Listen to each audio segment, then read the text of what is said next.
Argentina দলের ডাগআউটে Lionel স্কালোনির পাশের মানুষগুলোকে খেয়াল করেছেন? আচ্ছা, ২০২২ বিশ্বকাপের একটা মুহূর্ত কি আপনাদের মনে আছে? ওই যে সৌদি আরবের কাছে প্রথম ম্যাচ হেরে যাওয়ার পর মেক্সিকোর বিপক্ষে ম্যাচটি ছিল আর্জেন্টিনার জন্য ডু অর ডাই।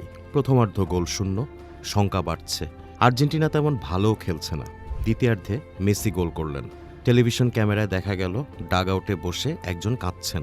মানুষটির নাম পাবলো আইমার, কোচ স্কালোনির অন্যতম সহকারী, আর্জেন্টিনার তারকা ফুটবলার, বিশ্বকাপও খেলেছেন। মেসির অনুপ্রেরণা, মেসির আদর্শ খেলোয়াড়। কখনো ভেবেছেন স্কালোনি আর মেসির পাশে থাকা এই মানুষগুলো আসলে কারা? লিওনেল স্কালোনির সঙ্গে পাবলো আইমার ছাড়াও ছায়া হয়ে আছেন আর্জেন্টিনার সাবেক ৩ তারকা footballer, Roberto Ayala, Walter Samuels আর মার্টিন টোকাল্লি। পর্দার আড়ালে থাকা এই ৪ কিংবদন্তি কিন্তু আজকের অপরাজেয় আর্জেন্টিনার আসল রূপকার। ২০১৮ সালের ভাঙা চোরা ছন্ন ছাড়া আর্জেন্টিনাকে জোড়া লাগাতে কোচ স্কালোনি কোনো বিদেশি ট্যাকটিশিয়ান আনেননি।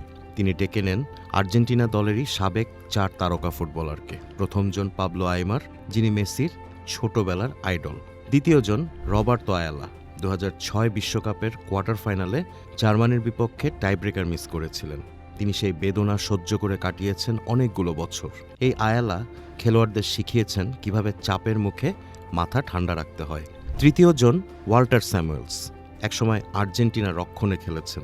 খুব বড় তারকা যে ছিলেন তা নয়, তবে তিনি মাঠে প্রতিপক্ষকে বিরক্ত করার ওস্তাদ ছিলেন। যখন যেমনটা প্রয়োজন রক্ষণ কাজে তেমন দাওয়াই খুব ভালো বোঝেন ওয়াল্টার স্যামুয়েল। মনে আছে ২০১৮ বিশ্বকাপে আর্জেন্টিনা রক্ষণ কেমন ছিল, কতটা ছন্নছাড়া ছিল?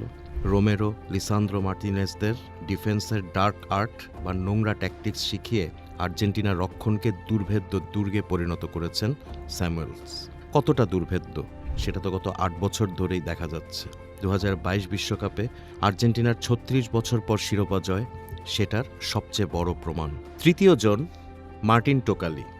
আর্জেন্টিনার সবচেয়ে বড় দুর্বলতা গোলকিপিং পজিশন সামলানোর দায়িত্ব পান তিনি। টোকালির হাতের জাদুতেই তৈরি হয়েছে আজকের বাজপাখি এমিলিয়ানো দিবু মার্তিনেজ। টাইব্রেকার কিংবা ম্যাচের শেষ সেকেন্ডের অবিশ্বাস্য সেভ, এসবের পেছনে রয়েছে টোকালির অক্লান্ত পরিশ্রম।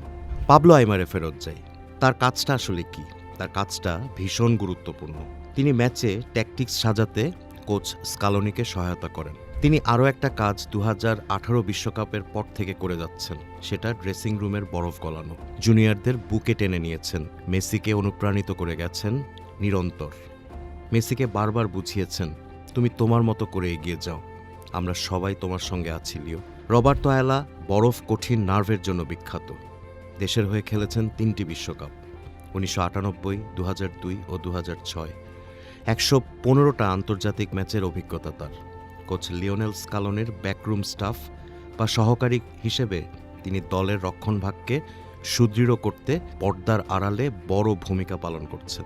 মাঠে Messi, Enzo, Emiliano Martinez, Alvarez, Lisandro Martinez, Nicolas Tagliafico, Rodrigo De পলরা লড়াই করেন। টেলিভিশন পর্দায় সবার চোখ থাকে ডাগআউটে দাঁড়িয়ে থাকা স্কালোনির দিকে। তার আশপাশের মানুষগুলো পর্দার আড়ালে থেকে নীরবে কাজ করে যান, অথচ তারা সবাই নিজের নামেই পরিচিত ফুটবল দুনিয়ায়।